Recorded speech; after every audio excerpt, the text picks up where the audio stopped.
The August 12th Westfield Washington School Board meeting of school trustees is now in session. Thank you for joining us this evening. We're glad to see so many people here today. Since we have a quorum, please stand for a moment of silence and a pledge of allegiance.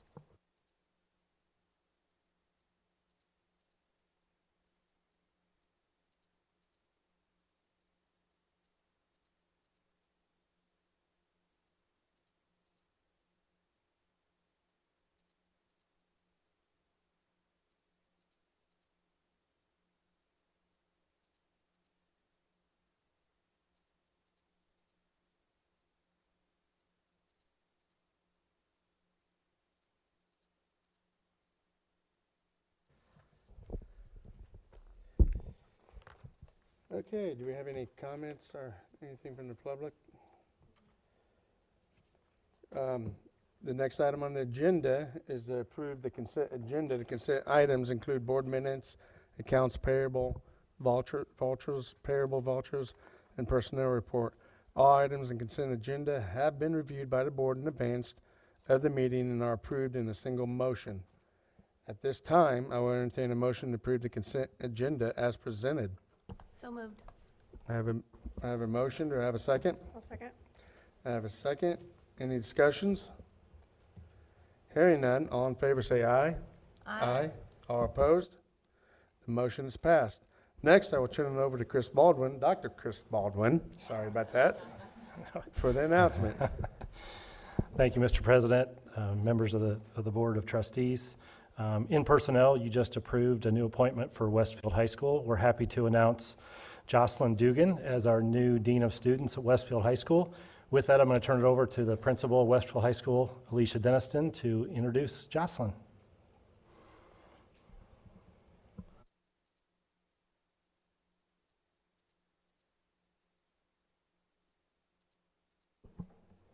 Good evening.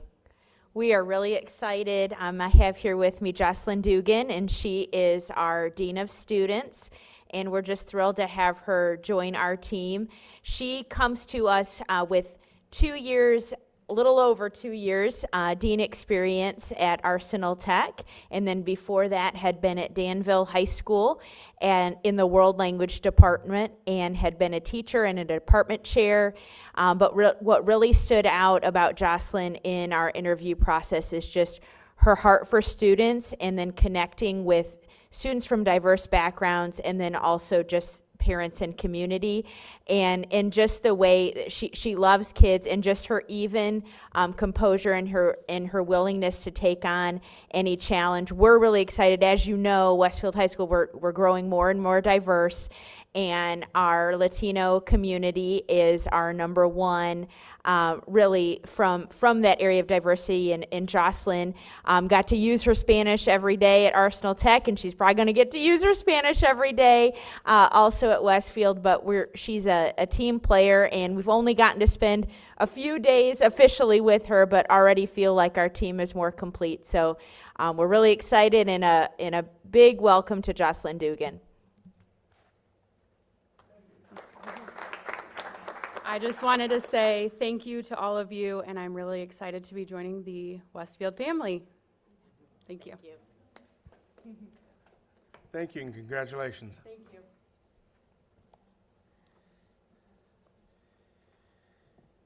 All right, anybody else? Every month, we look forward to hearing updates on the construction partners on the projects taking place throughout the district. Tonight, we are pleased to welcome Mike Holtkamp from the Hagerman Group first.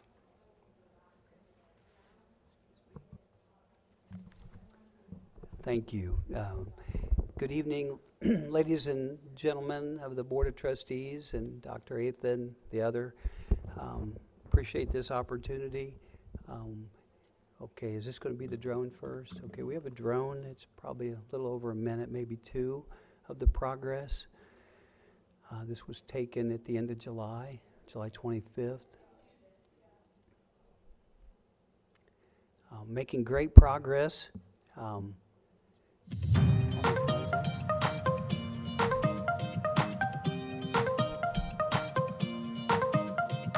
can see roofing has begun, is ongoing. So those crews putting down the roof insulation.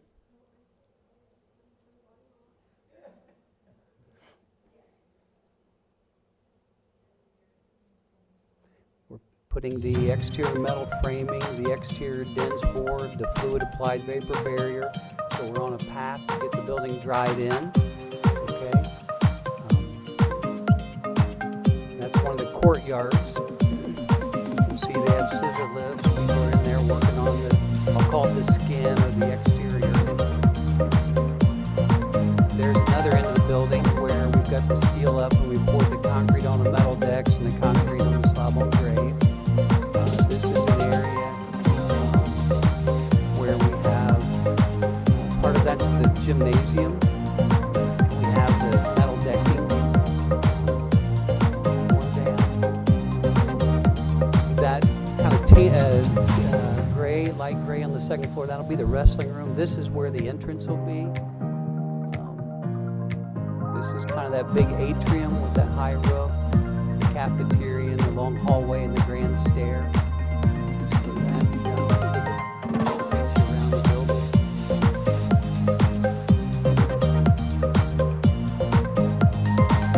Okay, just more shots it looks like.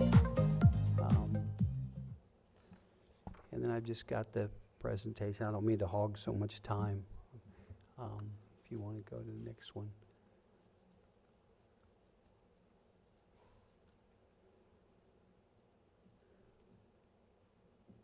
Okay, so that's a site overview looking straight down. You can see a lot of earthwork. There's a lot of underground utility work going on. We'll be starting the underground geothermal well field very soon. A lot of storm drainage work going on. You can go to the next slide, please. You've seen the next one. That's the view of the northwest looking at Unit C with the exterior DENS board and fluid applied and window wraps. The next one, that's some roofing photos for you there. And then next slide, please. This is more roofing. You can see the metal decking, and we're starting to cover it with the various layers of the roofing system. And then I think we saw this next picture. Okay, that's part of the steel. Okay. And then this one, that's part of the cafeteria and auditorium. That's the auditorium on the right, and that's part of the two gyms on the left where they have the metal decking shook out over the steel. We've got some electrical transformers. We've got some temporary electric out there now, so that's good. And if we continue on, again, more site underground progress. You can go on. I'll kind of hit this list.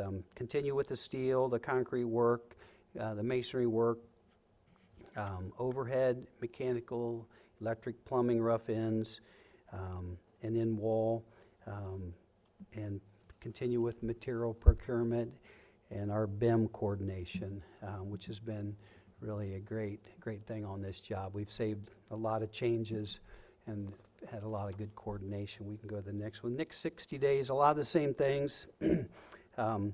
We will begin more of the interior wall framing. That's probably the biggest difference. So we're on track to open in the fall. And the next one's financials. We were asked, so that's our contract amount, billed to date, the 27% as of the end of July. We've used $122,000 of the $3.5 million of the owner designer, and we've used $87,000 of the $4 million for CMC contingency. So there's a few changes. I think there's been 23 ASIs we probably have that the architect has issued. We probably have, maybe half of those kind of priced up and closed out. We got a few more to do. There really hasn't been very many surprises at all. CSO's done a great job. The next slide, and I can let Brian speak to any of that. He reviews them. Other events, so the water and sewer main extension, just an update. As you know, others are bringing the sanitary sewer main and the water to our site so that we can connect our lateral lines to them. This is critical to the project schedule to be completed. The sewer line is in progress. The water line has not started yet, but hopefully it will at the end of August. It was my understanding that they had to have every bit of the piping, the company that oversees all of that, needed every bit of the piping on site. So if you drive by there, you see all those big rubber pipes. They want every lineal foot, and you can correct me if I'm wrong, on site before they'll let them put one piece in the ground. So I guess they have a couple more pipes to deliver. So we're got our fingers crossed that'll happen soon. The next, it might be. The Centennial Road reconstruction work, or improvement work, reconstruction, A&F engineers are working to complete those. I'm hoping to have those at the end of the week so I can tidy up a bid package and get that out. We broke that out from the State Road 32 and the Centennial Road from the road project. We're calling it the State Road 32 and Centennial Road intersection work. And so that's the one that gets the stoplight. And there's still a lot of work involved with the various agencies to get that one ready to go. But we wanted to break it out because the Centennial Road is quickly delaminating and failing and falling apart. So hopefully we can get this out and get that closed and get work started. So I'm sure you hear about that. With that, any questions or anything you want to add? Okay. When was the original, what dates in our original schedule anticipated having the water line finished? Is it pushing us back? Well, in a perfect world, the water and sewer, I guess, would get done. Well, in a perfect world, it'd already be there. Right. But if we can get that all in this year, then that's good. We can't finish our parking lots because they won't let us put our laterals. So here's the sewer mains going in, here's our building, and we have to run our lines and connect to them. They won't let us run any of our underground pipe to connect them until their main's in and checked out. So there's just a lot of rules, and we know the elevations, we could do it. Rebecca, knowing the logistics of getting to all the properties from Ditch Road to this site, we never set a date because we knew it was going to be next to impossible to figure out what all the different landowners were going to require if they were going to play nice, so to speak. And it has gone fairly well, but we knew that was going to be a difficult and time-consuming project or process to get all the easements and land purchases that we had to get through. So there really wasn't a date that we set for that water. I think, yeah, it's also kind of a learning by doing process for many of us. And just like you can't do any work till you get the main there, and some of those things we maybe didn't anticipate because it's the first time, and so we just kind of have to then adjust. And being the only water that's going west, citizens quickly realized that other development is going to take place beyond us, and that the 20-inch line that we initially planned was going to be insufficient. So then it went back to their design team and the city, and everybody got involved, and it went from 20 inches to 36 inches. So it became substantially more involved for whatever happens west of us. And you mentioned the Centennial Road. Are you going to repair it just along our frontage or further north? You said the road was North falling apart. to our property line, Ah. to where the damage is. It's about 0.29 tenths of a mile, that length that we'll be doing. So like Brian said, it goes just a tad north of our property line, not much past it, all the way south to, that's what the scope is. Okay. And Brian, is the city going to help us widen going Yes, north? In fact, we have a conference call with Michael Pierce. Okay. We've been in contact with him right from the start when it started to degrade. Yeah. And we knew it was going to be an issue. We called Michael out. He inspected it, and we've kind of had a sort of plan going forward. He didn't Okay. want to do anything initially. So yeah, we're working with Michael on that. Thanks. So he's very aware. I know we, Add to that, they have been maintained, they have been adding asphalt millings and stone, the city has, so they've been doing some work on it. I know you don't have control over the water line completely, and I know we're 2 years out, but as of today, do we still feel like the fall of '27 is, okay, cool. We're probably more concerned about transportation. You've got a plan for that too. Yeah, yes. Thank you. Thanks, Michael. Thank you. Evening, members of the board, Mr. President. Stacy, remind me not to follow somebody that has a video with music? It's like, come on, Mike, jeez, I want to go. Nicely done, Mike. Where are we? So I'm going to report on the other design entities, contractors, and projects that are not here tonight. I'm going to start off with Core Construction in the ELC edition. It did open in time. It's always a fun time as you try and get a building finished for occupancy just before the start of school. So we were able to accomplish that in the time that we needed to. Now we need to kind of work out the bugs. In the picture I just took here, I know the last time I presented, I took pictures of the playground and some of the interior classrooms and hallways. This is just a finished multi-purpose room space. There's one of the other spaces in there. As you can see there, all the interior spaces are complete. We'll just be doing final punch list items during unoccupied hours. Site work is about 95% complete, and it's really fall before we can finish landscaping, planting. If we try and do it now, it's just going to die. So the straw that you're seeing around the building is not going to remain. The landscaping around the building will match what's currently around the building. That's just to hold dust and dirt down. So that will be removed, and the building on the other exposures for the addition will look just like it does here on the east, north, and south side.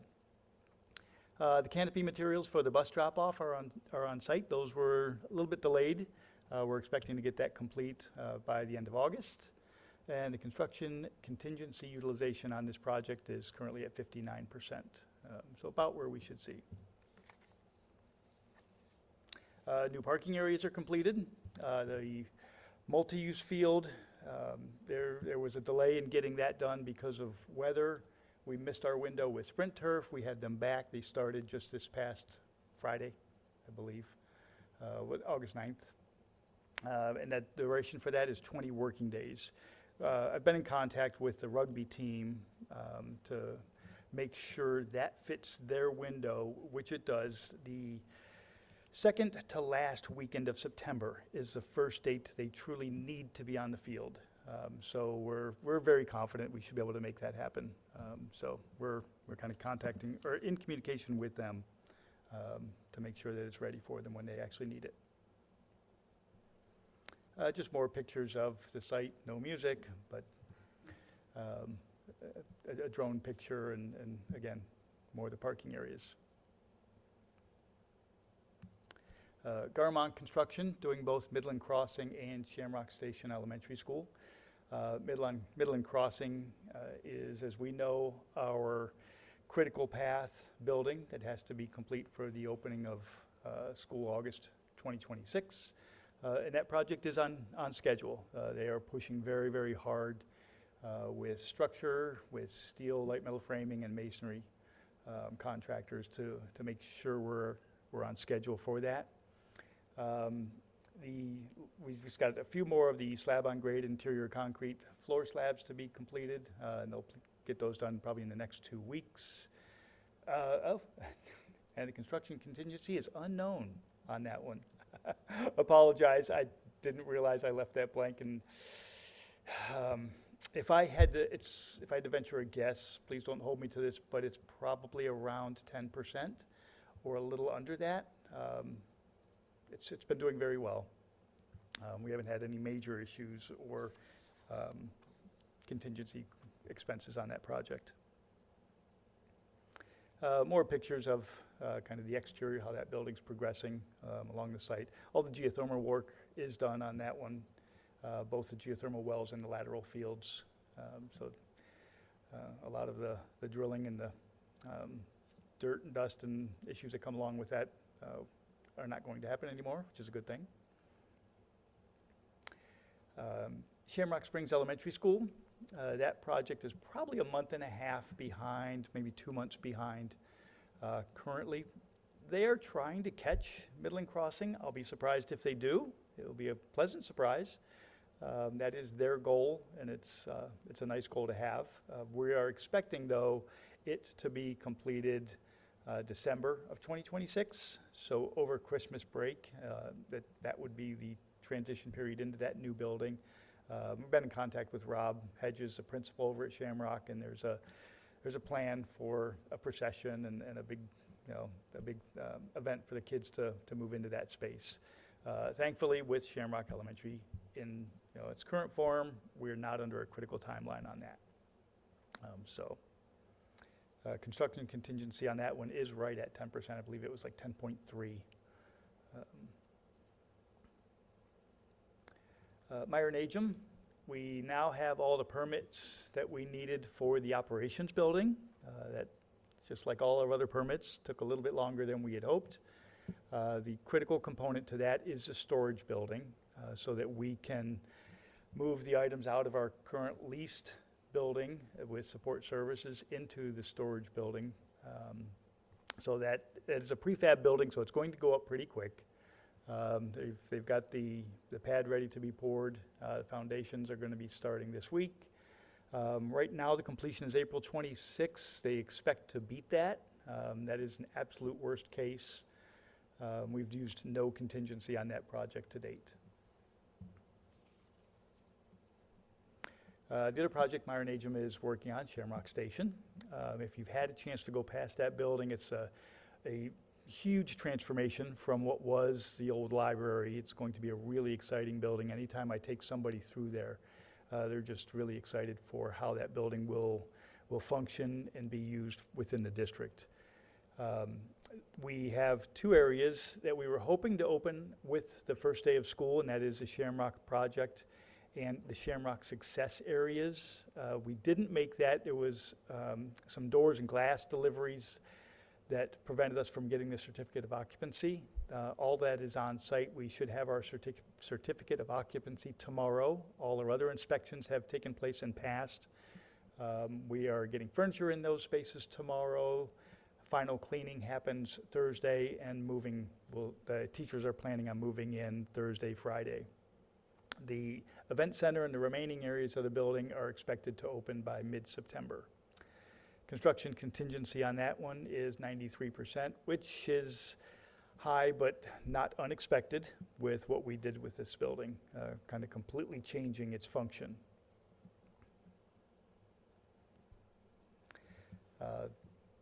High school stadium turf project is not a project that we did through any general contractor. We did this kind of internally. We held the contracts ourselves to obviously save ourselves some money.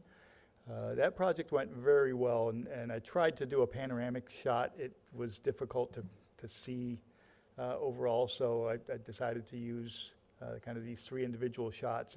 It's a completely different arrangement from what we've done in the past with the different colored striping. I really, really like it.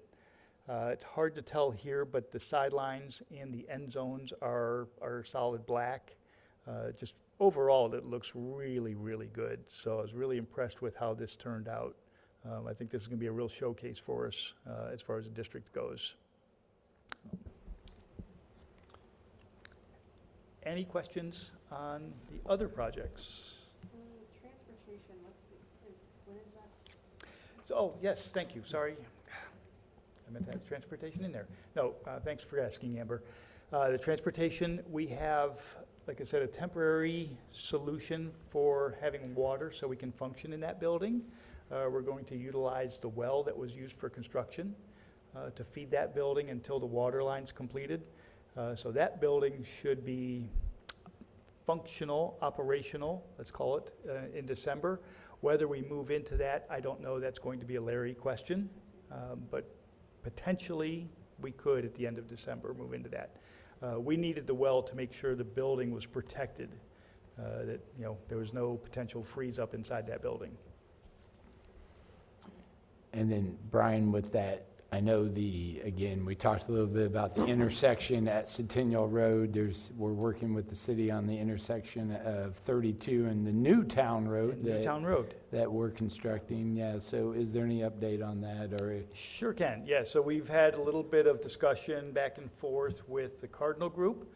And their intended use for that, what I call Town Road North coming into 32, those details are still being worked out. We don't have access to that plan, and quite honestly, it's not fully established. Our need is just the property that we have to secure the traffic signal poles. So working with Brian Cardinal's engineering group and some of the other representatives on his staff or his team, we do now have the information we need. Trainer and Associates, our assessor, and John Becker are working to finalize the agreements between Brian's team, the engineering team, and there's another layer in here. Brian doesn't actually own the property that we're trying to get to. It's called, the Reddings do. The Reddings own that property. So there's another entity in here that we're dealing with. But there's agreements in place between Brian and the Redding that allow us to actually purchase the land that we need. It's like nothing's easy anymore. There's always an extra wrinkle in everything we're doing down there, which is okay. It's a good Clearly, process. we need, Sorry, John? we need that intersection open if we're gonna move almost 100 buses Yeah, up and no. down the, Yeah, we've got to clear the- direction from the Cardinal Group. We've got clear direction from the city. We will help them develop the acceleration, deceleration lanes off of 32 that we will have our contractor do. The city will pay for that work, but our contractor will actually perform the work. So there's been a number of back and forths to make sure the scope was clear for all three parties, Westfield, Cardinal, and the city. thank you. Any other questions? I do know that, I think Andy told me Sprint Turf had a drone image of the new turf at the high school that he would send us, so we'll pass that along to the board and, Good, I hadn't heard that. yeah, with Ashley as well, if there's any way to use it, but at least you can get a view of that, so I'll have him send it to us. Perfect, Or yes. you can come to the scrimmage on Friday. Scrimmage on Come Friday, to the middle school scrimmage game on on Friday. Thursday. I saw the field last week and it's amazing. It's impressive. It looks really, really good. Some of the players are saying it's slick, the turf. So it's a different material. We went with an organic fill material, which Andy was familiar with. I guess some of the other districts around have it. It's a safer material. It's actually coconut fibers, if you think of that. Much, much cooler. So there's no rubber in it. So the temperature is about 20 degrees cooler at the surface.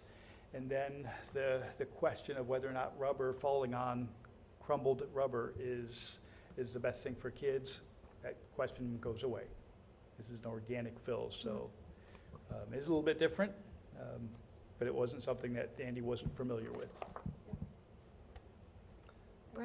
Brian, did we have to use contingency to tap into the well at the transportation center? Yes, we do. Okay. Can you That get will us be an through updated, contingency. can you get us an updated number on that next time? Sure. Yeah, I've got the cost on it. We just got the cost day before yesterday. It's a $40,000 Okay. cost to increase and add the backflow devices and the piping that we need to come from that well into the building. It's like $42,000. Thank you. Yeah, Greg and I spoke about this just a couple days ago. Very good. Thank you, gentlemen. We look forward to watching these projects continue to take shape. Thank you. Up next on the agenda is 25-26 meal prices, and Dr. Hunt, will you please take over? Certainly can. Mr. President, this evening before you, you will see a action item referring to our lunch prices or meal prices for 25 and 26. One thing to note that the breakfast and the lunch prices have not gone up. They are the same as they were in 24 and 25. But the a la carte items that are being sold, because those are not supplemented by federal funding, we have to increase to account for the food increase prices. So those prices have been included in your packet as well. One thing also to note, that Department of Education really encourages us to, on an annual basis, to review our prices to make sure they are in line again, with the cost. So this evening, I'd ask that the board approve the meal prices and à la carte prices for 2025, 2026 school year. Okay, at this time, I will entertain a motion to approve the meal prices for the 25-26 school year as presented. So Do moved. I have a second? Second. I have a motion and a second. Is there any other discussions or questions that anybody has?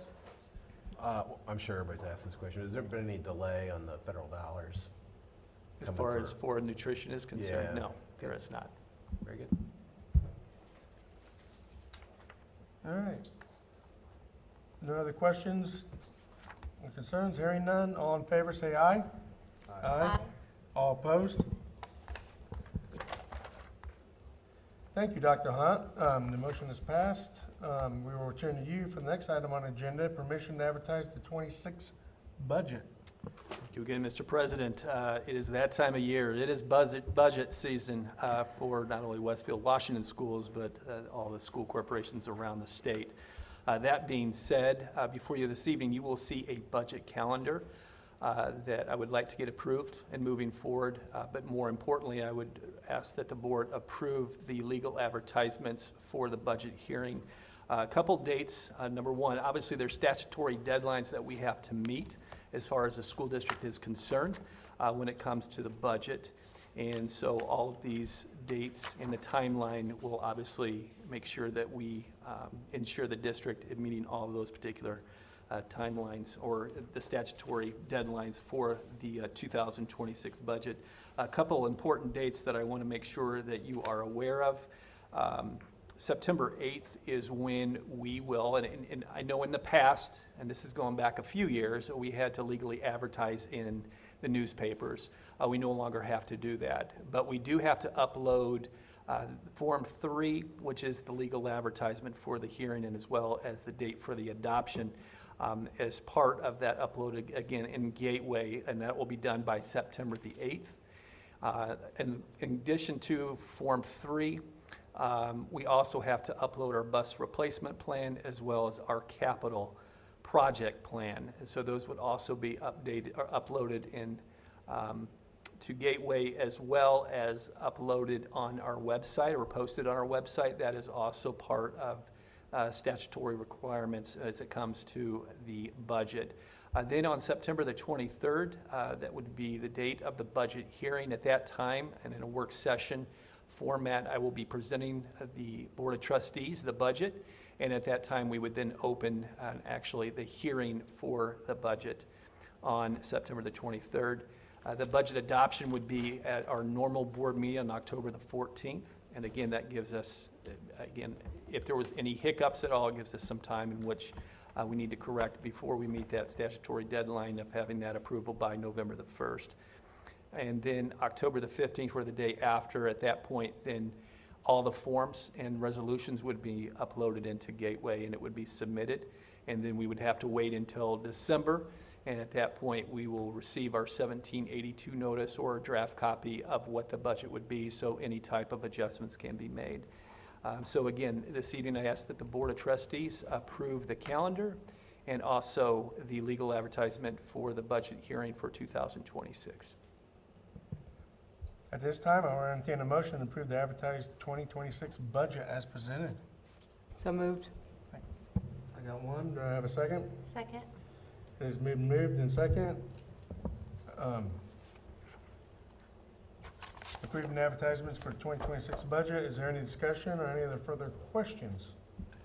When you say gateway, is that just the Department of Education's gateway? or It's portal, no, it's for Indiana. So there's a number of different agencies that you update either reports, and again, this particular one would be for the Department of Local Government Finance. And again, it's the state portal to upload all of that. And then actually the community would have access to the information in Gateway to review those things as well. Okay, so they kind of publish it, and we also publish Yes. it on our website. On our website and through Gateway. Okay, so And they're that's the legal consolid- requirements that we have in which to meet, yes. So instead of every district being on their own to publish in their local newspaper now, they're going to consolidate and publish it kind of themselves. That's what they, yes. That's great. And that's been the last couple of years that we've been able to do that. So yes, That seems it is a smart. convenience, yes. So the citizens, anybody in Westfield or anybody can look at our website or go to the Gateway. Yeah, and on our website, we would have a link to Gateway to be able to review that budget information. Okay. Any other questions, further discussions? Hearing none, all in favor, say aye. Aye. All opposed? The motion is passed. We will hear from Dr. Hunt again for the next agenda on item, bond refunding resolution. Thank you again, President.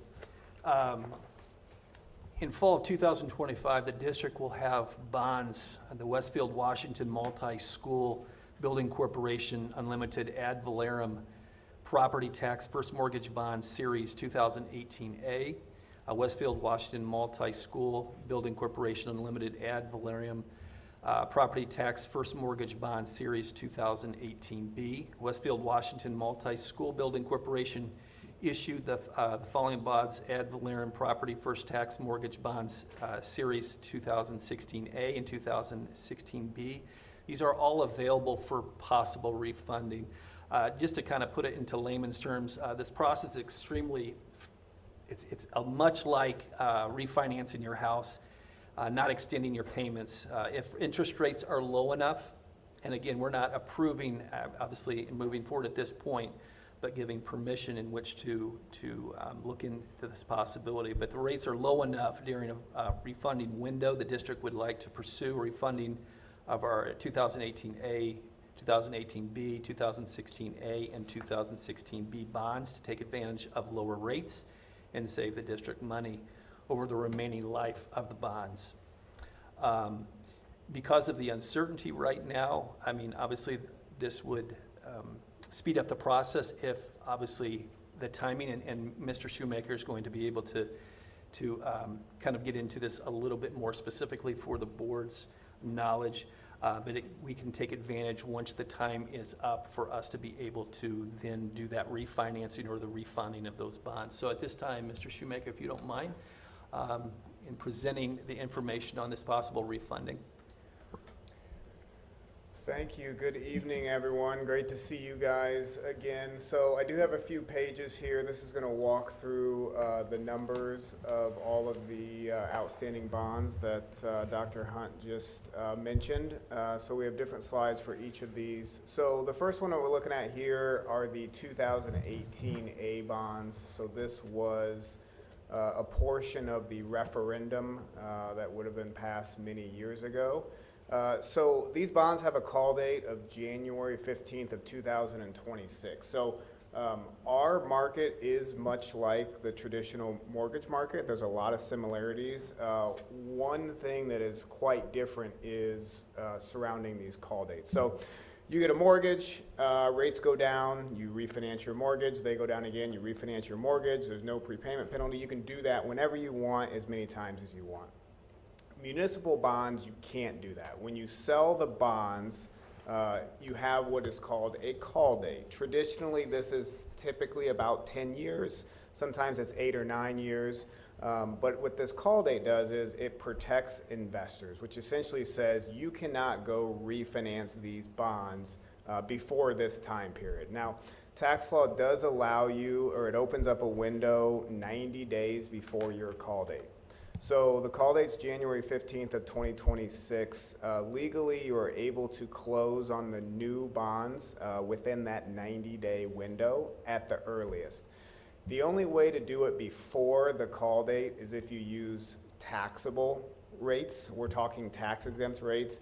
Taxable rates can be done, but they're typically higher and oftentimes significantly higher, and so you're lowering the amount of savings that you can get. So typically, we're just stuck waiting until this call date. So we have finally gotten to the point where we're getting close to the call date on these 4 bond issues. which is why we are here tonight. So the 2018 A bonds, they have 31,655,000 outstanding par amount as we sit here today. The average coupon of refunded bonds, that's just a fancy way of saying the interest rate that you're paying on the bonds right now. So on the 2018 A bonds, that's at 4.15%. Based on where market rates are right now, the arbitrage yield, that's just a legal term for what the new interest rate would be. So you could lower the interest rate from a 4.15 to a 3.68 as we sit here today. Obviously, we're not doing this today. Rates might go up, they might go down. We certainly hope they go down. But based on where we sit today, you're looking at cash flow savings on the 18As of $709,000. We always run a present value back to today's dollars to look at that as well. That's listed at $571,000. There at the bottom, the PV savings of 1 basis point, if you want to track this at home if you're interested. So 1 basis point is 1/100th of a percent, or 0.01. Each basis point that the rate goes up or down, we're talking $17,000 in savings. So obviously we want to see rates continue to come down. We've seen them come down the last couple of weeks to where these savings have gotten even better. But this is something that you guys can track as well. There at the very bottom, we've done just a sensitivity analysis that says if rates move by so many basis points, what is the new savings on this potential refinancing? So we've shown in increments of 25 basis points there. So for example, if interest rates go down 25 basis points, your present value savings goes from $571,000 all the way up to $1 million. So this refinancing is very sensitive to interest rate movements. The plan here would be, if the market cooperates, the earliest we can close is mid-October, which means that we're probably selling late September.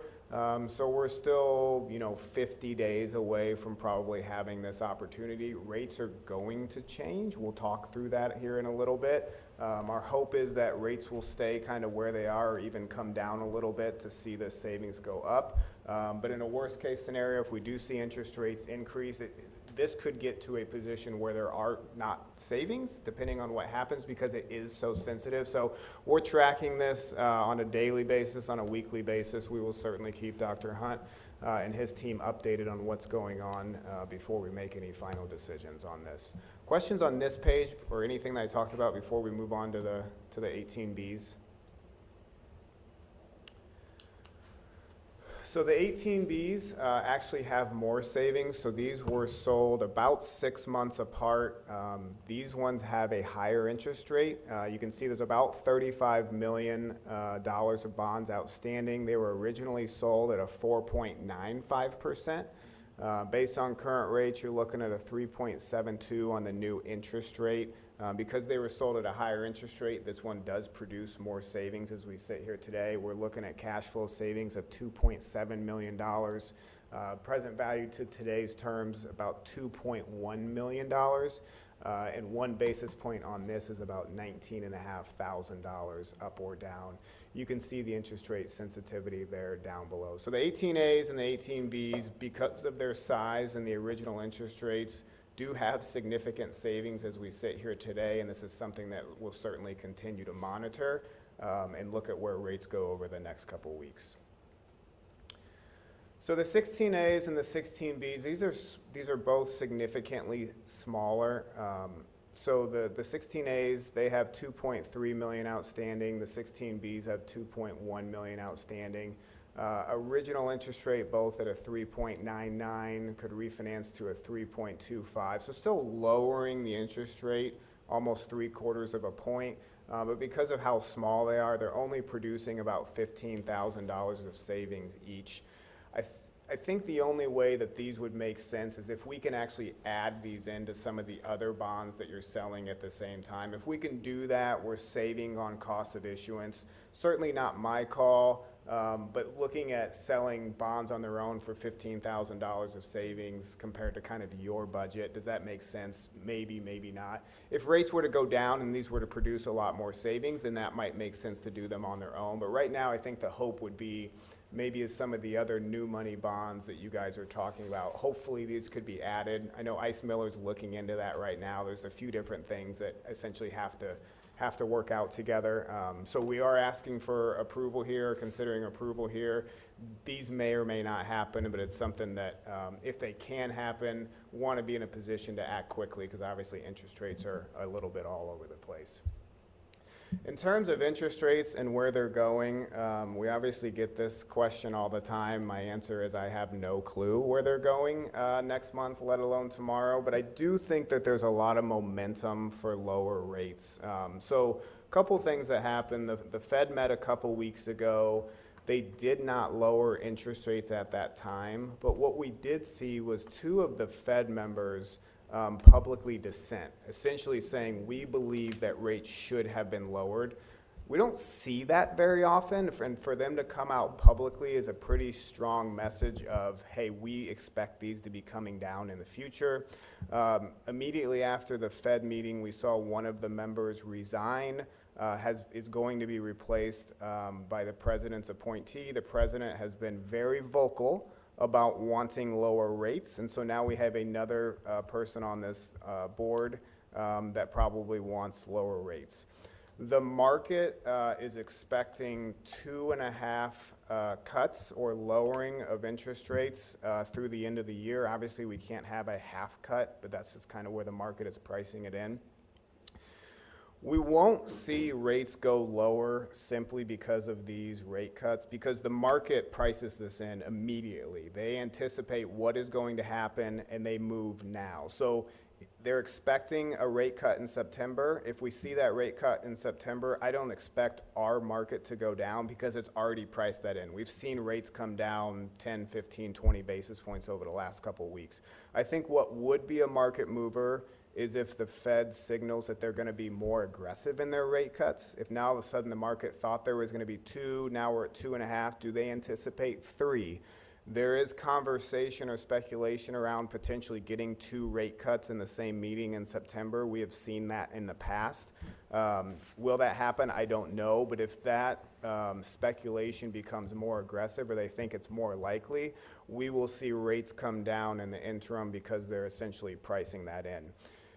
We got inflation data back this morning. It was a little worse than expected, but 1/10 of a point. The market kind of shrugged it off, didn't think it was a big deal. Our market rates actually came down a couple basis points today. I was interested to see what that was actually going to happen. We're getting another inflation reading tomorrow. Again, that could turn the market one way or the other. All of this is to say, I don't know where we're going, but there is positive momentum for lower interest rates. But that's only as good as the latest, set of data. So if we get things in the coming weeks that counters kind of the Fed reducing some of those rates, we could see rates swing back higher. I'm hopeful that we see rates continue to come down. I just think it's going to be a longer journey than we probably anticipated, 2 or 3 years ago. This is taking a while for it to come down. So all of that's to say I don't have an answer for you on where I think rates are going to be, although what we've seen the last couple weeks has been positive, trending downward. And if we can just continue to see it come down, even if it's just little by little, that's only going to positively impact these potential refinancings. So we're still handcuffed a little bit on timing, right? If you guys decide to approve it tonight, we can't go and sell bonds tomorrow. We're still got to wait for that 90-day window to open. But this is something that we will have everything ready to go so that if market rates are there and you guys say go, we'll be able to lock this in immediately, essentially.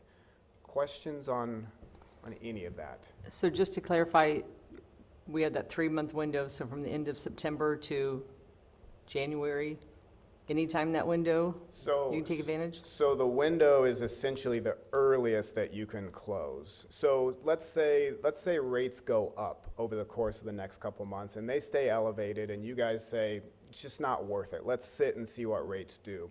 you can wait as long as you want. You don't have to close within that 90-day window. That's just the absolute earliest you can do. You can wait until after the call date. You can wait until 3 years after the call date. We can be on indefinite hold.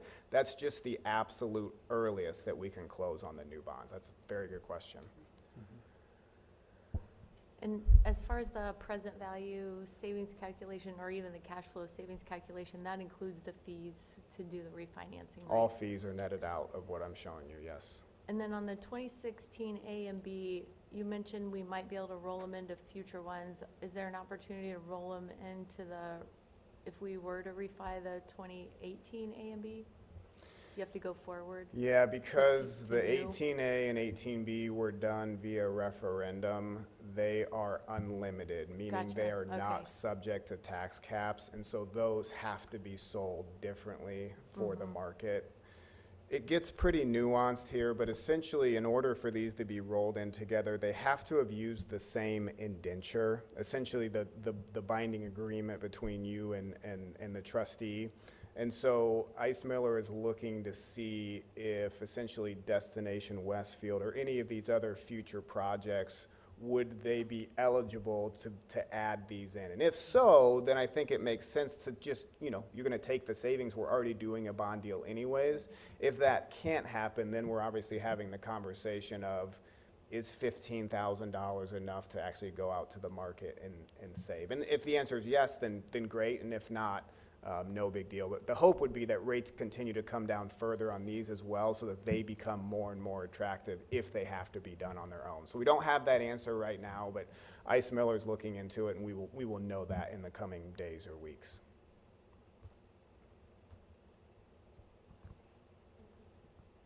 Thank you, guys. Thank you. All right, at this time, I will entertain a motion to approve Resolution 2025-13, providing permission for Westfield Washington Schools to pursue a refunding of the 2018A, 2018B, 2016A, and the 2016B bonds if savings are available as presented. Second. There's a motion. It has been moved and seconded to approve Resolution 2025-13. Is there any discussion or any other further questions? Hearing none, all in favor say aye. Aye. All opposed? Thank you. The final item on the business portion of the agenda is approval of the field trip, which Dr. Hunt will present again. Thank you again, President. Westfield High School, actually, there's three field trips asking for approval this evening. The first of which is the high school boys tennis overnight trip of the Westfield High School boys tennis team. We'll be traveling to South Bend to participate in the South Bend St. Joseph tournament on Saturday, August the 23rd. The team will travel to South Bend on Friday, August 22nd, and spend the night in South Bend. The trip costs are covered by the athletic boosters. The second field trip is the DC trip. So Westfield Middle School would like to take their their annual eighth grade Washington DC trip on May 26th through the 29th, 2026. Eighth grade students learn about the United States history in both the social studies and their language arts during the year, including U.S. Congress, the presidency, the Civil War, and the Holocaust. In order to enhance that learning, students will gain authentic experiences in the nation's capital. This trip cost is covered by students, and students travel by charter bus through Appian Tours. And the final field trip is the Pursuit Institute trip to Guatemala. The Pursuit Institute would like to partner with Squads Abroad to offer a trip to our dental, pharmacy, medical assisting, and surgical tech students. We will travel in June of 2026 to Guatemala and will stay for 8 days. Rebecca Johnson, our TPI program coordinator, and Seminda Ransky, surgical tech program director, will be the program leads. Rebecca has experience organizing and leading large international travel groups during her time as the school counselor at Hamilton Heights, and will act as the main contact and organizer of the trip. There will be one TPI or HC school staff, per 6 to 8 students, depending on the size of the group, and we must have a minimum of 12 students. The trip includes a full day of clinical training and 3-day clinics that provide primary health care services to small, under-resourced communities with limited to no access to medical care. Physicians provide patient consults and prescribe treatment for acute illness. And during the clinic, students will gain 25+ hours of documented medical service hours, assisting with triage, shadowing the physicians, and providing education workshops, helping to distribute medicine in the pharmacy, and helping build the capacity of community health workers on chronic illness and screening techniques. The last 2 days of the trip will include 2 days of cultural immersion activities. The timeline in this is the initial interest meeting for the parents and students is scheduled for August 6th. At 6:30 p.m. and the company will review the presentation linked below and answer questions. And students will be given the link to complete registration, and initial deposit will be due in November. There will be a meeting that would be held at the beginning of September with students to discuss fundraising strategies and start the process of fundraising. Just to note, the fiscal impact of this is the trip will be paid by the families. And understand something too, because we are the LEA, that means that we are talked to our attorneys, and that we as the LEA needed to have our board approve this particular field trip. So I ask that the administration approve the overnight field trips for Westfield High School boys tennis team on August 22nd, 23rd, 2025. The Westfield Middle School annual 8th grade trip to Washington, D.C., May 26th through 29th, 2026, and the Pursuit Institute trip to Guatemala with squads abroad in June of 2026 as presented.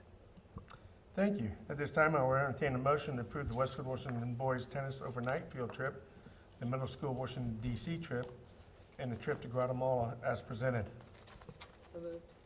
Have a second? Second? There's a second for the motion. Has it been moved and second to approve the Westfield boys tennis overnight field trip and the DC trip and the Guatemala? Is there any discussions or questions? So that with the Guatemala, we're the kind of governing body and there's more than one school involved. Correct. That is correct. So we are the LEA, or the lead education agency for our vocational program, or TPI. And so with that being said, you as the board, since we are the LEA, would need to then approve that. Yeah, so TPI has 6 districts, all of the Hamilton County districts, and so the superintendents actually are the board, or the governing board for TPI.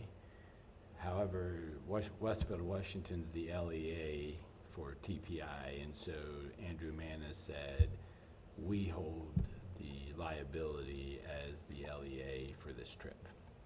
So we're actually in the process of updating the agreement to make sure that if there's any extra cost for the whole program, Correct. that we get an administrative fee for doing that, and that we think about that. That wasn't in the original agreement, so they're in the process of updating that. This trip kind of spurred that conversation. Sure, which sounds like a great trip for the it's kids and awesome. everything else Yeah. and whatnot. It sounds like there'll be plenty of supervision and Yeah. So everything else. those, It's just more than just Westfield kids yeah, there'll involved. be opportunity for kids from all 6 7 Hamilton County high schools, 6 districts, 7 high schools. Right. It's kiddos that are And- in the program, not Right. just anybody from Right. school districts. Right. So So it's like you'd the be in program that for class. Scanlon overseas. Yes. So the medical, the nursing classes, Yep. the dental classes. And insurance and everything is included in all this. That's all taken care of Yes. in case anything happens. Right. Yep. And that's what the lawyers were involved with, Manna, Yeah. our district Yeah, lawyer, the researched all insurance that. for, the insurance for the trip is figured into the cost of the family. The overall responsibility is ours as a district. Right. Maybe it's too early, it's next summer, right, when they're going to Guatemala? Yes. That is a fascinating concept, I'm glad they're doing it. Do we have an idea of maybe what the cost will be to each family yet, or maybe that'll come out later? I think that will come out later. Okay. Yes.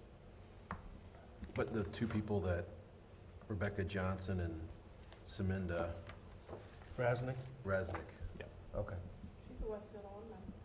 Samantha Her name looked familiar. Rasnick, Jason. Jason's?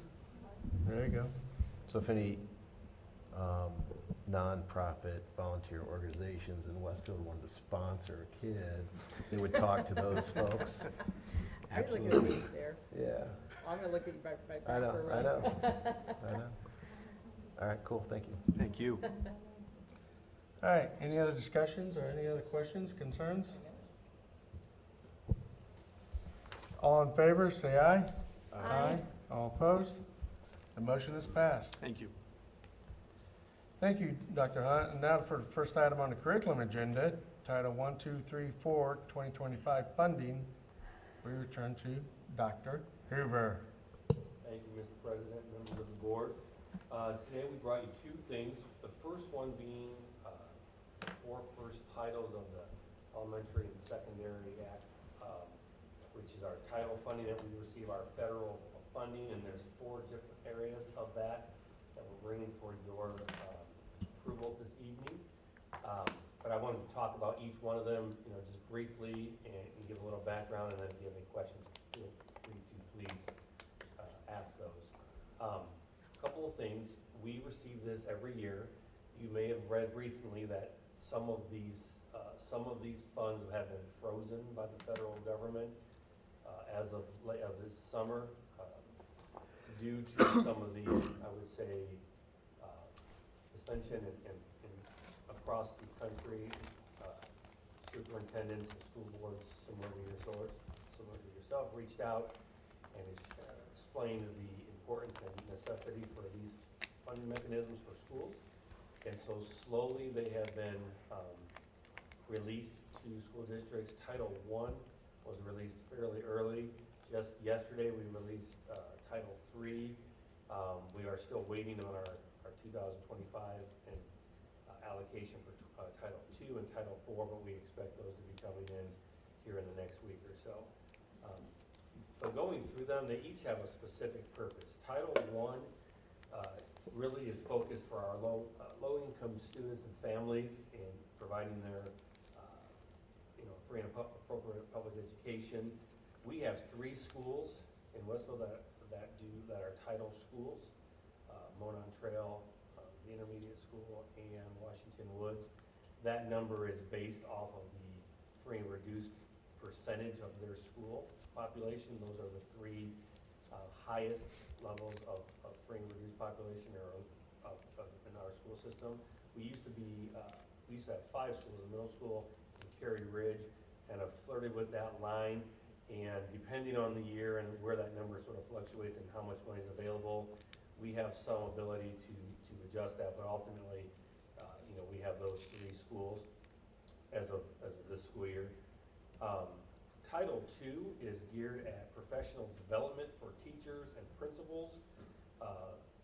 Also, you can do things for recruitment and retention. So for example, we could do some things out of our new teacher initiatives, some of our new educator academy that we talk about from time to time. That could be allocated from those funds. Title III is aimed at our English language learners. As you heard Mrs. Dennison say earlier today, how that population is our fastest growing population in Westfield. That is obviously very important to us. And then Title IV is really aimed at students for more of an all-around education. So technology is a big part of that, but it can also go towards paying for, if we have students that are identified as homeless. You probably have heard of McKinney-Vento, which is one of our funding mechanisms for transportation for students that are out of district. That is paid out of that funding and so forth. And just so you guys, just for your own, our curriculum team oversees all of these. So ultimately, myself and really Dr. Atha are responsible for them, but they are broken down where Dr. Carnes, is really kind of oversees with myself Title I and Title II.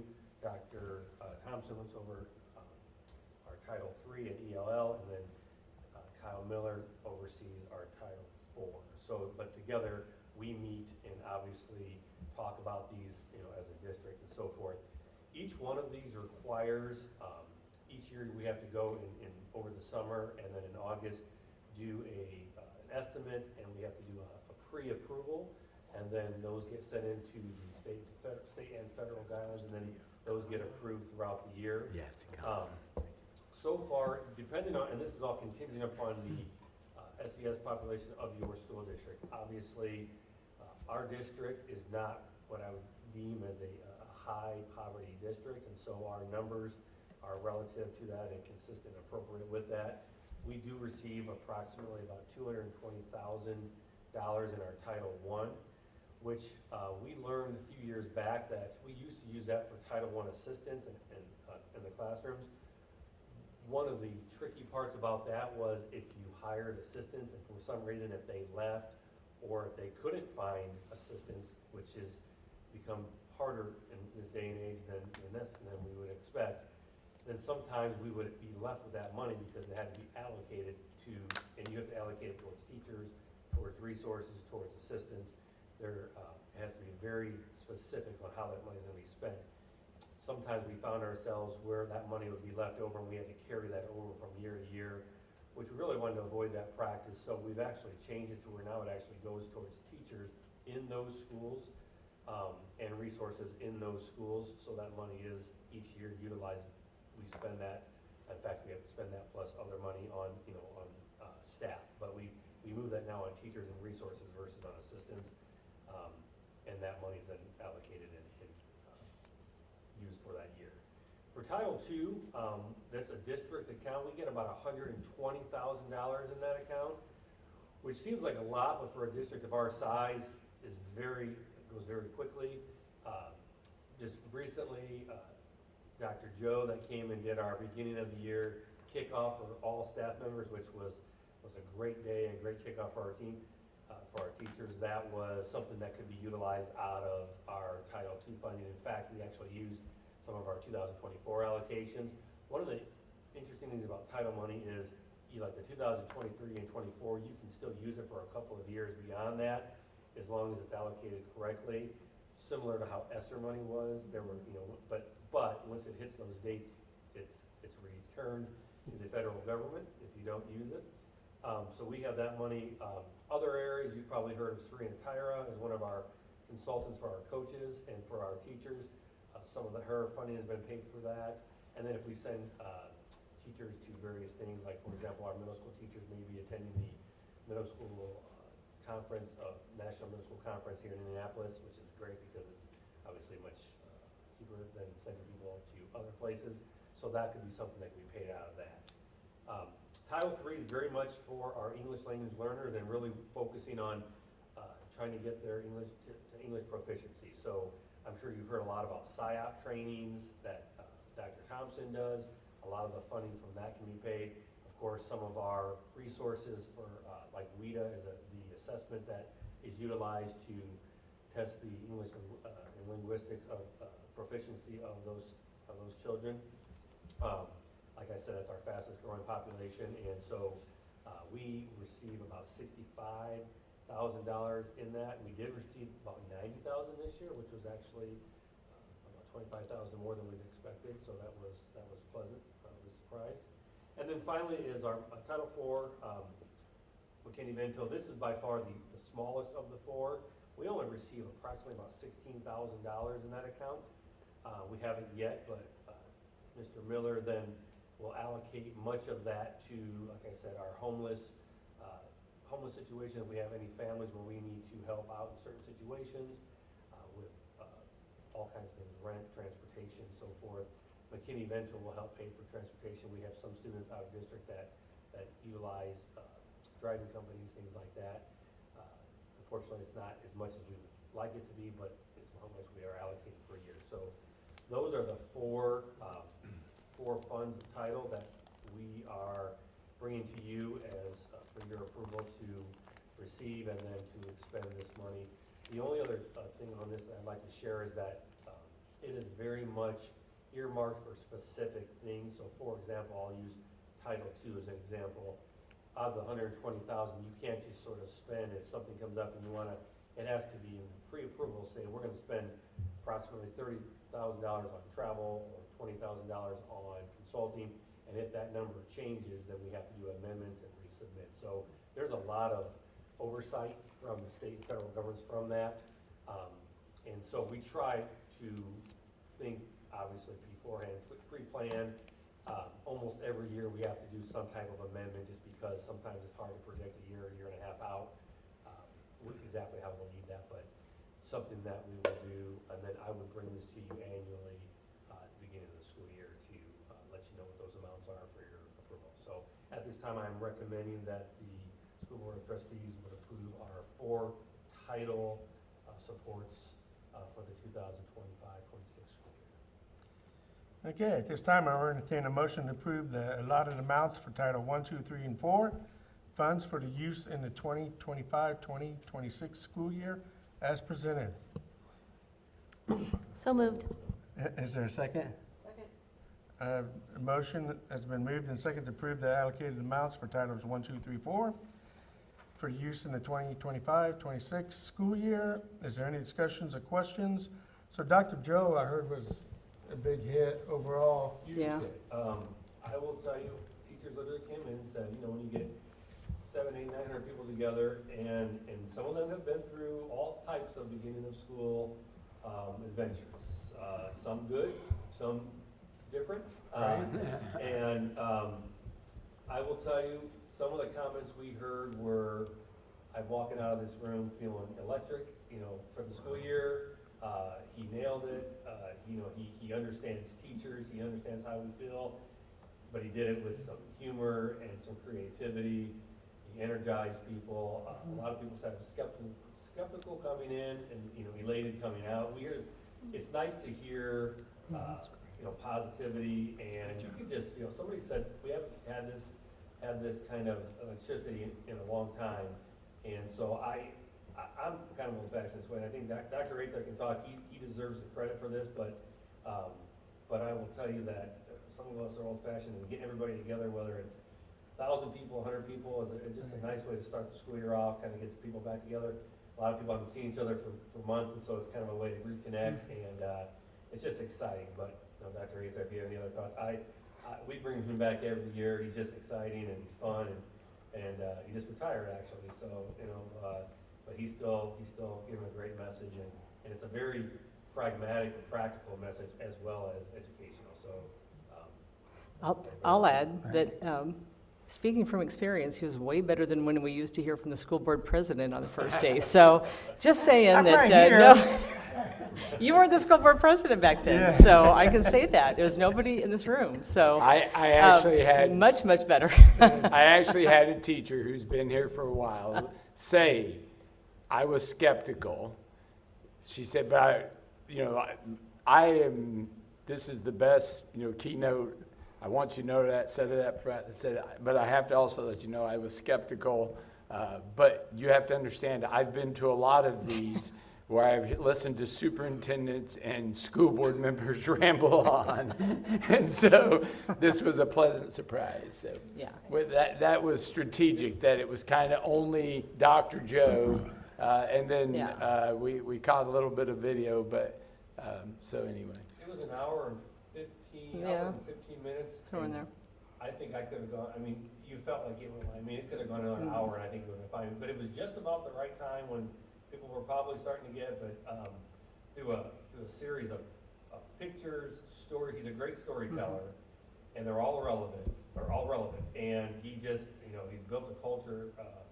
His district's very different than ours, but some of the things that can permeate through, are I think it is to all districts that want to be a high-performing district. So it was a great day, and it was great to have some of you guys there, and it led right into the first day of school, which was perfect. So I do want to confirm, just kind of off that, so you said we have not gotten the Title II money and the Title IV money yet? we have not received those. Those two, so we're This not year's spending allocation. those This yet. year's allotment, Yeah. but we are fully anticipating to receive Right. those. But we're not spending it yet until we get it, right? Like Dr. Joe, you said came out of last year's? Correct. Okay. Yeah, so we'll use, we still have some allocation. I think we actually used up most of that because we don't like to let that linger too long. Right. Because of deadlines. You usually have about a year after the school year to cover that. And then also, yes, so we'll wait until we, most of our title funds, especially 2 and 4, we're spending more on the back end of the year and then using the next year's allocation to plan for the following. Thanks. And that's what Dr. Joe, I mean, nobody does this for free, but that's what he's paid through Yeah. these funds, that you kind of use them or lose them type thing. 100%. So if we did not approve this money, it would just be essentially money lost. And if we wanted to do these types of things, we would then have to utilize, education or operation dollars. So it is, as much, it's not, obviously some districts receive a far greater amount due to their size and/or the clientele and the, SES level of their school, but we still try to use, we maximize it best we can for what we need it for, and yes, utilize it for very specific things. So I'm assuming we are approving this because it's above our threshold of whatever, like $5,000 for a, I think, It's a program like donation this? part, but this yeah, is 10,000. that's why we are required to approve it, Yeah. which Or- seems like obviously we would, but okay. Yeah, just the amount of it is why we want to. Yeah, that makes sense. Okay. Well, and in full transparency, I was say, if the district did not approve it, then they would essentially, you would not be essentially bound by some of the federal guidelines that a title school. Well, that makes sense, but you still have to send it back, or you don't get it. Correct. Right. Yeah, but So it's. you don't have to in that follow the case, rules. I would consider that a lose-lose, but. Right. Because we want to do those things for our students, Right. and then it's also nice. You to can still have do some it, fun- you just couldn't use these funds to do it if you didn't approve it. Okay, that makes sense. And if we're gonna do these things, we just will use federal Absolutely. money. Absolutely. Yeah, that makes sense, okay. Yeah. And I feel like every year we've got a lot of students who don't apply for free reduced lunch. So that's what determines this, correct? The number of students we have on free reduced lunch. Ultimately, it's based off our free and reduced population. So do we have efforts like, and I know we've tried in the past to get more families to sign up who we are pretty sure qualify. Anything new we're going to anticipate doing to try to get more families? Yeah, so I will say Paul Scherer does a great job of trying, we put it in all of our blasts, put it in all our newsletters. And Ashley, not this year, got involved and created some QR codes and some things to try to make it easier for families to get to the application. The application is online now.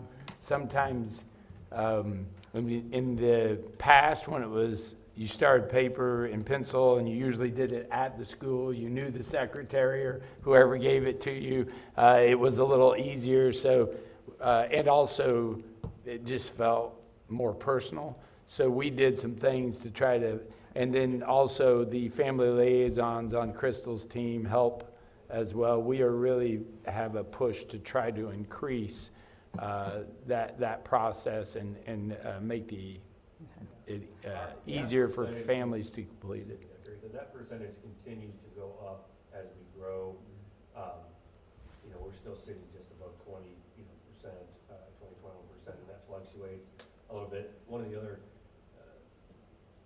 say, parts of the process is it's an annual request. So Yeah. it's not that a family can do it once, like, they have to do that process every Yeah. year. And so,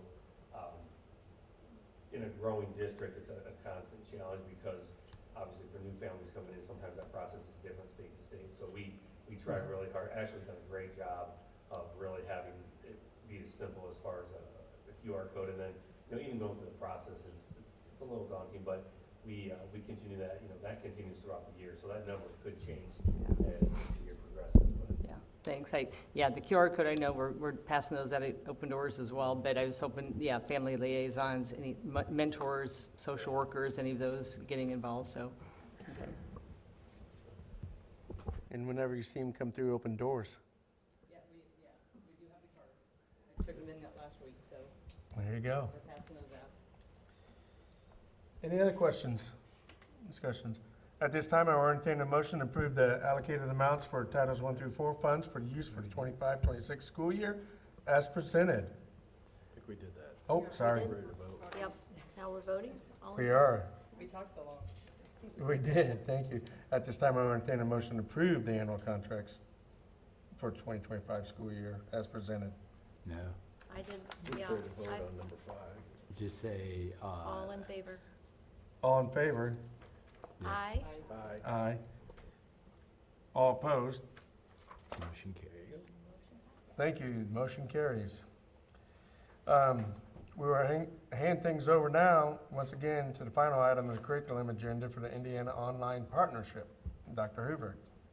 Thank you, Mr. President, again, and board. I wanted to bring to you guys our annual, has been an annual agreement with Indiana Online, a lot of times it's called IOA. For those of you that have had children go through the high school level, or possibly middle school, but mostly at the high school level, so this is two things kind of going on here. We typically, well, first of all, I'll tell you that Indiana Online is the state's largest accredited online program. Offers about 165 supplemental full-time year-round and summer courses for students in grades 5 through 12. It's not a school, it's a department of the Central Indiana Educational Center, and we have used it for unique situations when students cannot attend school in person, and then we used to use it for summer courses as well. So two things, we're using it, the contract, we're using it for students that use it for unique situations. When we have unique medical situations, our counselors at the high school, so I work with Dan Doherty probably the most, and he'll reach out and say, we have a student situation where they are gonna be homebound or hospitalized, and they would like to be able to utilize IOA to maintain, they're not able to attend school in person, but can we utilize this for a short period of time, possibly to finish out a semester, so forth. And so they're one-off type situations. And I would say that in my time here, we've had one or two at the intermediate school, one or two at the middle school, and then probably maybe a dozen at the high school over that time. They're not very as common as one would think. But we have, in order to do that, we have to have a partnership with Indiana Online. And so that will be really ultimately what we're signing. I just wanted to bring to your attention to, in the past, most of our high school students would utilize IOA for summer courses. About 90 to 95% of those courses was the PE requirement that was done through Indiana Online. And, although that some of our PE teachers weren't huge fans of that method, it allowed a lot of our students at the high school level to earn 6 credits. So many of them would take PE credit and something else, classes that they didn't necessarily want to take in the course of the school year. Many of them were students that were already athletes that were doing conditioning and sports and different things, maybe in the band, other things. So we had done it for many years. And for many years, and Dr. Hunt would have experience with this, just like Mr. Tom Michael did, is we would have, we would submit $700,000, $800,000 of students, because we'd have almost every student 9 through 12 take classes, and it obviously also gave them credits, so that allowed them to open up their schedule. And back in the good old days, the state would reimburse us 100%, sometimes even over 100%, like they would reimburse us for this. So it was a great thing for our students and a great thing financially for us, because we were doing it essentially for free.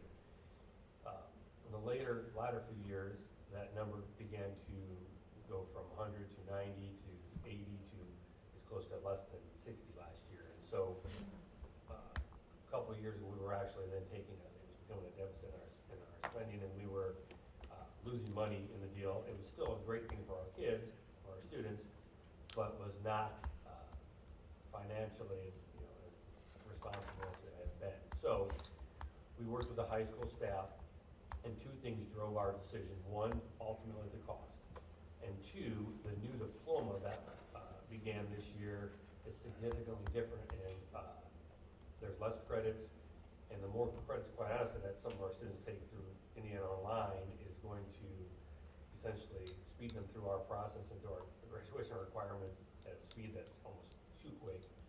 They can require, especially with our trimester, they are able to receive more credits than standard school students at other schools already. So we made a decision to start to rescind our ability to do that. And we this year we went from 2 classes to 1.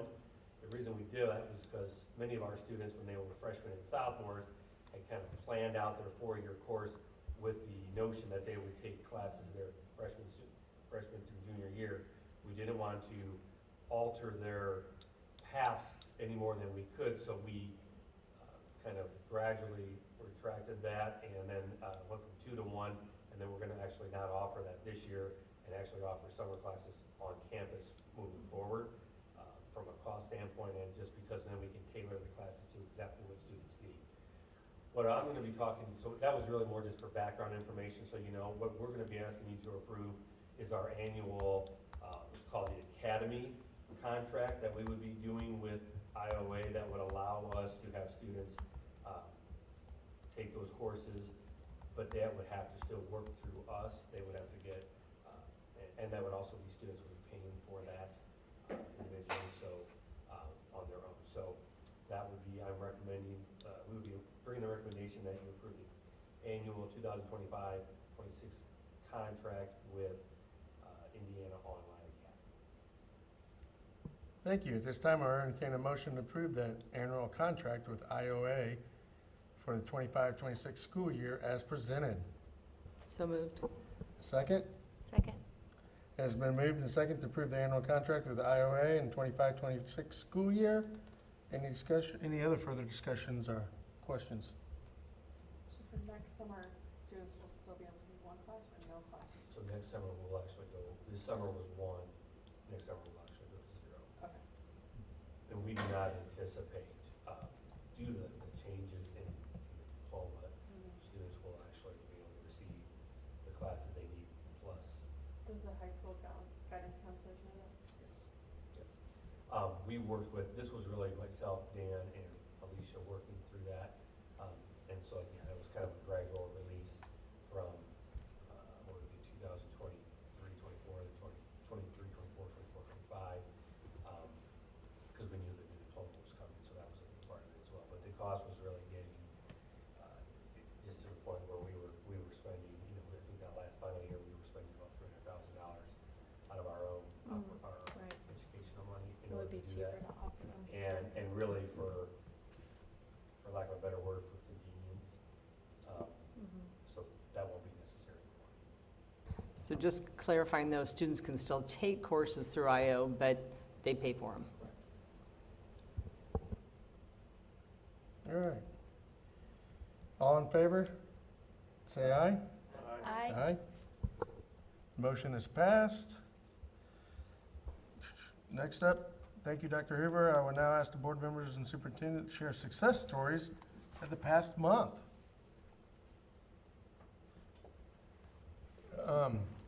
I have one I saw in the personnel report. John French is a facilities maintenance department guy who is retiring this year, who's been around since I've been coaching from the get-go and has always done everything in his power to help me out as an individual when I was coaching and subbing at the schools and everything else. So congratulations to John French from the maintenance department and facilities.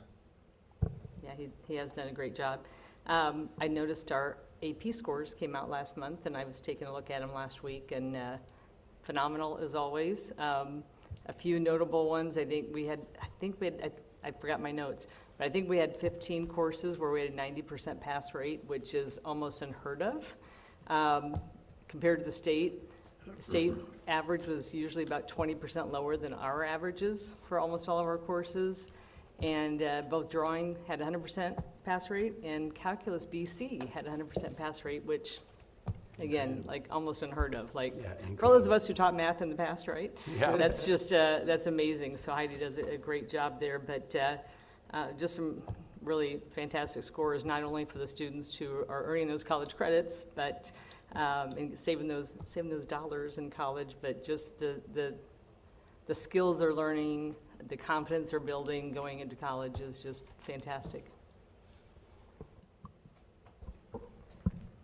I just want to give a congratulatory shout out to Dr. Chris Baldwin. We now have a dossier of doctors surrounding the board, and bravo. In terms of retirement, Cindy Keeble will be retiring on Thursday. Will be her last day after 30 years with Westfield.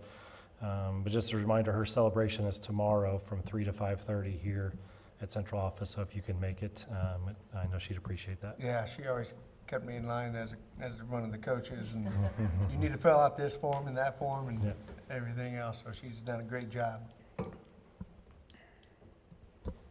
I just want to say Rock the Block was awesome. It was a great turnout and very exciting to see all the families back.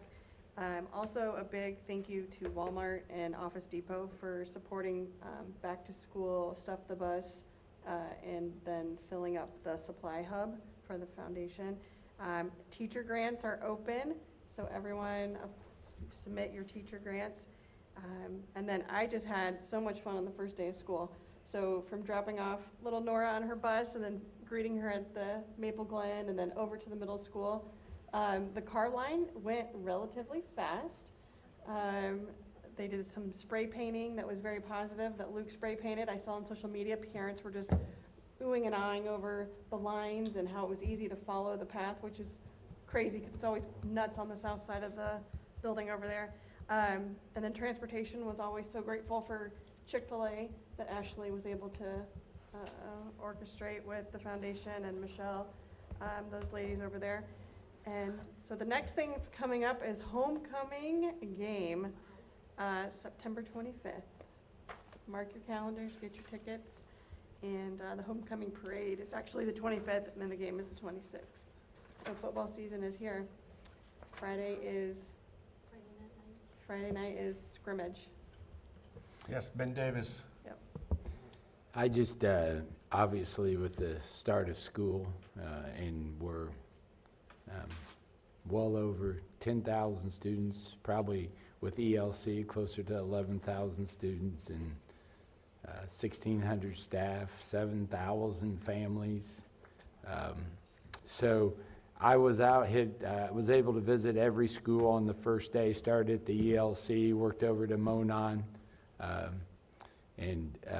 but actually had a couple principals say to me they were amazed with how smooth things were, and some, it almost felt like it wasn't even the first day, that they were in kind of mid-season form. So appreciate not only all of our teachers and staff that worked hard those first 3 days in preparation, but also our families, our parents and caregivers who had those kiddos ready. And I think still a lot of smiles on the faces out there. And it is, as your growing district, we have some challenges. We have a lot of firsts. I think this might be the first elementary that we have more than 900 students in. First time the intermediate school is over 1,600 students. The middle school is at 1,599. And the high school, we flirted with 3,000 last year, but we didn't actually ever go over 3,000. We just went ahead and went 3,100 this year. So, but what I'm telling you is because of our faculty and staff, you wouldn't know that growth. We're sitting at probably another 400 students, so that's over 2,000 students in the last 5 years that we've grown. So, but you wouldn't know that by the way those kiddos were received the first couple days. So amazing effort and great things happening. I do want to go back to Dr. Joe. I met Dr. Joe probably 5 years ago, and we had a kind of a gentleman's agreement that he would come speak at some point. And so when the changes happened, I reached out to him, and he was actually in California last Monday, flew to Iowa, and then drove 7 hours. Because Wednesday was the only day he could do it, but he said he wanted to be there, and he didn't disappoint. And he sent me probably 20 texts since. People have reached out to him, and just the impact that he said the day and the morning had on him as well. So amazing start there. Appreciate not only him, but the spirit we had in the gymnasium. I actually believe, just so everyone knows, we had 300 chairs set up on the floor, and Andy tells us the bleachers hold 1,200 on that side. So I believe we were pushing close to 1,500 people in that gymnasium that morning, and it was very energetic. So it was a great way to start the year, or start that, welcome folks back. So thank you to everyone in the community.